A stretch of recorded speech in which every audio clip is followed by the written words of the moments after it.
Bop, bop, bop. Hello one, hello all, it's the gothiest ghost of them all, Caspa in the flesh, and it's time for a review of Sexy Red, Hood, Hottest Princess. This is the deluxe version of Sexy Red's sophomore album, Hood, Hottest Princess, as I said in the title.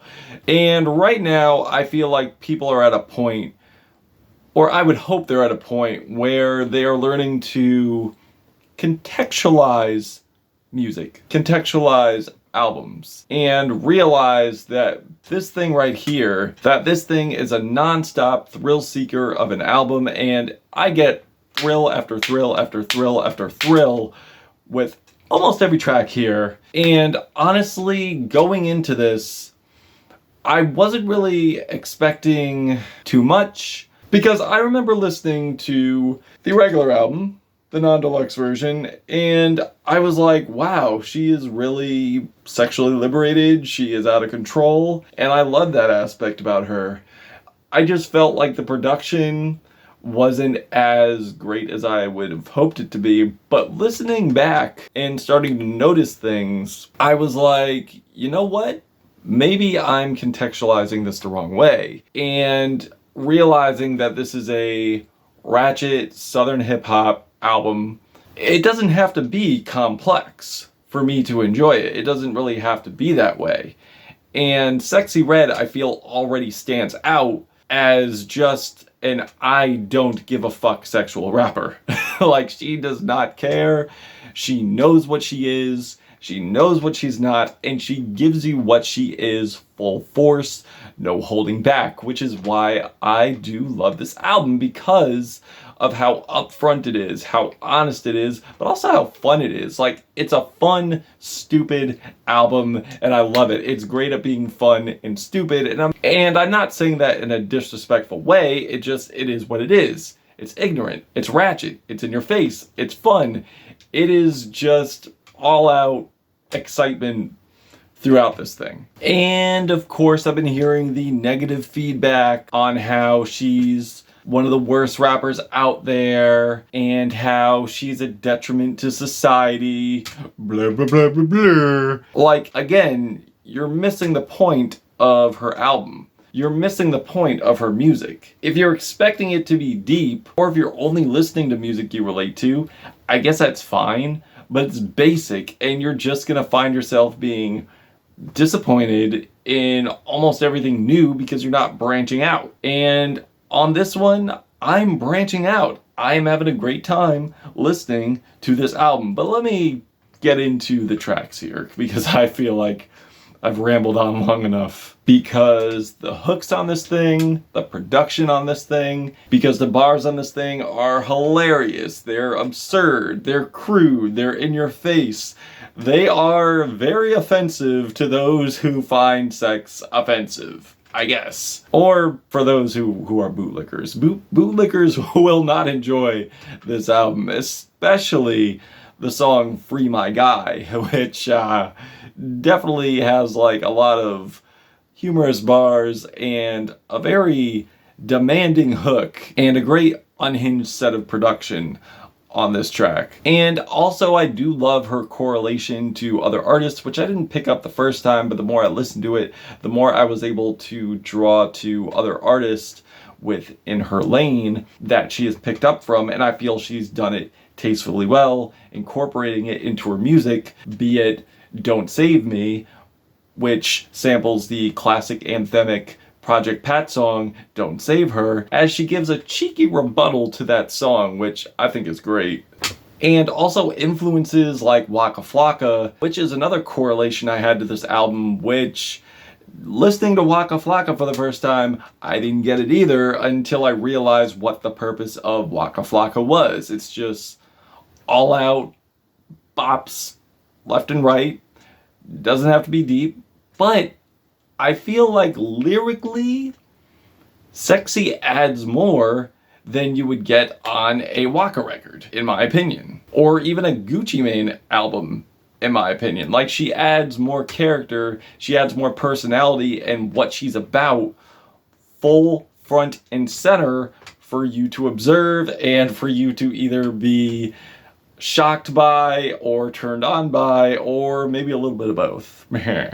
Like on the exhilarating cut, Shake Yo Dreads. Shake Yo Dreads, Shake Yo Dreads, Shake Yo Dreads. And also I love the opener, Sexy for President, with these unsettling falsetto background chants that sound almost culty in a way. Something wicked, something wicked. And has this horror movie effect with these booming, droning bass tones with a very woozy flow. Kind of reminds me of Lil B a little bit back in the day. With these skirt, skirt ad-libs that are interpolation of, I guess, the Psycho soundtrack. That then goes into the infectious, hopefully strip club banger anthem, Bow Bow Bow, F My Baby Daddy, where she takes a lot of digs at her baby daddy and a lot of praise of her other baby daddy, which we will get into later. And yes, there are two baby daddies in the picture. One is in jail and one is not in jail. And she has two kids, two different dads.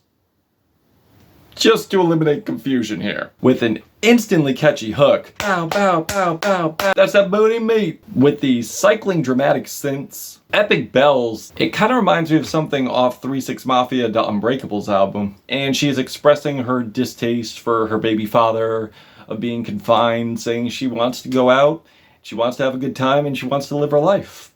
And I say, hell yeah. And there are so many strip club anthems on this album that I'm just loving. And the collabs on here are great. There is Ghetto Princess featuring Chief Keef, produced by Mike Will, that has this fat bass that's on top of these droning chords with these blippy strings in the mix. As she delivers the hilarious bars like, my brother already told me that pussy smell like fish. You thought you had tea on me, this whole time you're drinking piss. And that's another thing about Sexy that I love, is her outlandish humor that definitely reflects through the bars throughout this whole album. Such as, my pussy's so good, make a dude hit a lick. This pussy hitting like Will Smith. And also bars about pleasuring herself while in a jail call with her baby daddy. Oh man, she knows how to live. She knows how to live. Also vocally, her vocals do switch up time to time. And also vocally, she is not one note. She does switch up time to time on this album. Sounding like a cross between a confrontational Lil Chat or Gangsta Boo, with a Waka-like flow on some of these tracks, especially on the track Shake Yo Dreads, as I alluded to earlier, or showing stylistic diversity on the track I Might, which is a sensual but humorous R&B cut with Summer Walker, saying how she might let you come over for some action, but beware, be warned, keep it confidential because, let's just say the baby daddy, he doesn't play that. With some dope flow switch ups from Sexy, Summer sounds very alluring, very enticing on here. And while Sexy bars do have humor, she does not lack self-awareness at all. As I alluded to earlier, she is upfront and she is very personal with how she delivers and what she delivers on this album, which she displays zero fucks on the track Don't Save Me, as I alluded to earlier. And there's also Hoodrats with Sukiana, as her and Suki just go absolutely ballistic on this track. They make an amazing team, an amazing duo. And after hearing these two tracks, I really want to hear a collab album between them, as they go absolutely insane. The chemistry is great on the tracks that they are featured on. Like, the horny absurdity and energy level is on 10. It is on 10. And I'll let you listen for yourself, but let's just say it's definitely a bop that if this made it on mainstream radio, conservatives would be doing backflips. And they also kill it on the final leg of this album with Born by the River, which is definitely the ultimate women's player anthem. And standout bars like, nah nah boo boo, that's why I kept your baby. Gave me abortion money, I went and bought it on some Wet and Wavy. Oh my god. So yeah, the sexual liberation, the rebellion just runs through this album, and I dig it. I find that very exciting. I find that very enticing. I find that very engaging and something I want to return to again and again. And the previous album, which is loaded with numerous bangers such as Skee, with a great earworm hook and refrain. Skee!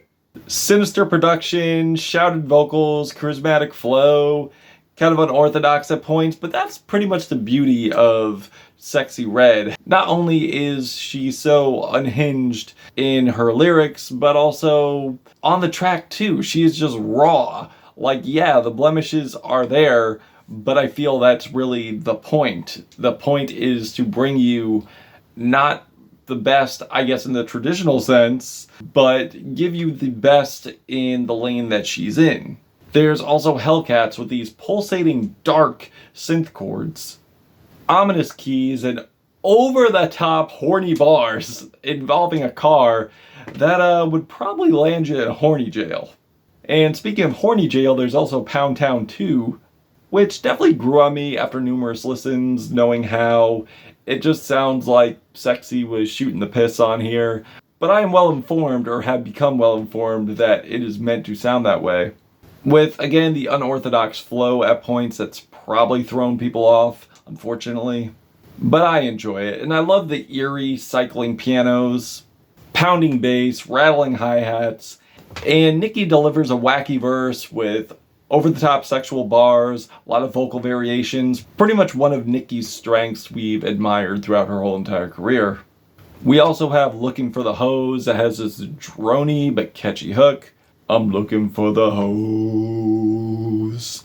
And there's also Strictly for the Strippers, which honestly could have been better. I do like Sexy's verse on here. The production I don't mind. I think the production's pretty good. But Juicy sounds like he's phoned it in here. And I think the distorted vocals on the hook kind of sound goofy and not in a flattering way. Strictly for the strippers doesn't sound that good to me. Other than that, there are other bangers on here where the album does end off very strongly. And if you were looking for something unique in the production department, you will definitely get it on Nachos, which has a very obtuse beat on here in a great way, with these pitched bubbly organs sliding across the track, as Sexyy sends a very cheeky disclaimer to those who get too attached, if you know what I mean, with a repetitious but catchy hook, Nacho, Nacho, and the song Mad at Me, which shows Sexyy does like it rough, with a devilish piano line, angelic chords, with a super sexual but sticky hook. And no, I'm not saying those because they play into each other. You know what I mean. I'm not trying to go to horny jail. Which tastefully interpolates Juicy J's Slob on My Knob, which is a Memphis classic. If you haven't heard it already, I don't know if you've been living under a rock. And the closer, Female Gucci Man, as I related to earlier. And I would say this is a hype closer, a great way to end this album off with a bang. With bold horns, a bouncy hook, squealing synth horns, I want to say they're synth horns, but carrying out a very vibrant and characteristic flow like Gucci would have had, but with Sexy's own spin on it. So yeah, I definitely enjoyed this album. I found it, again, crazy, wild, a fun time. Ignorant, yes, but I mean, that's the point. Like, if you went into this expecting, like, conscious lyrics or something of that nature, I don't know what to tell you. You won't find that here. It's just ratchet, hood, ignorant fun. That's what it is. Sure, there are some moments on here where I do think the features could have been better, and maybe some hooks could have been stronger, but it's a great record. I really enjoy this, and I'm glad I gave Sexyy another chance again and again. I'm feeling the blackest 4 out of 5 hearts on this album. Yeah, 4 out of 5 hearts. Digging it, loving it. And if you love women who have sexual liberation and you just like to have fun, you like to turn up, you don't want to be serious all the time, throw this on. Because in the context of what it is, I find it very enjoyable. And that's it. Caspa, Gothic Ghost, Sexy Red, Hood Hottest Princess. Till we meet again.